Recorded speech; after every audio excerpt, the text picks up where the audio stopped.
അൻവർ നടത്തുന്ന ചില പ്രചാരവേലകൾ CPIM പ്രത്യേകിച്ച് ഗവൺമെൻറ് മുഖ്യമന്ത്രി മുസ്ലിം വിരുദ്ധമായ നിലപാട് സ്വീകരിക്കുന്നു എന്ന രീതിയിലാണ്. അദ്ദേഹത്തിന് ഏതോ മുസ്ലിം സംഘടനകളോ ശക്തികളോ എന്തോ പിന്തുണ പ്രഖ്യാപിച്ചോ എന്ന് സംശയിക്കണം. അവരെ പ്രീതിപ്പെടുത്താനായിരിക്കും ഇത്തരം പ്രചാരവേല.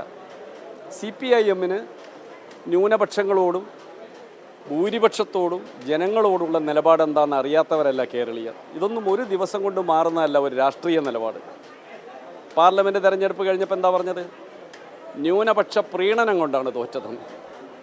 ഇപ്പോൾ പറയുന്നു ന്യൂനപക്ഷങ്ങളെ ഉപദ്രവിക്കുന്നു എന്ന്, ഭൂരിപക്ഷ സമുദായത്തെ പ്രീണിപ്പിക്കുന്നു എന്ന് പറയുന്നു. ഇതെല്ലാം CPIMനെതിരായി ഒരു ആക്ഷേപം പറയുക എന്നല്ലാതെ വസ്തുനിഷ്ഠമാവണമെന്ന് ആർക്കും നിർബന്ധമില്ല.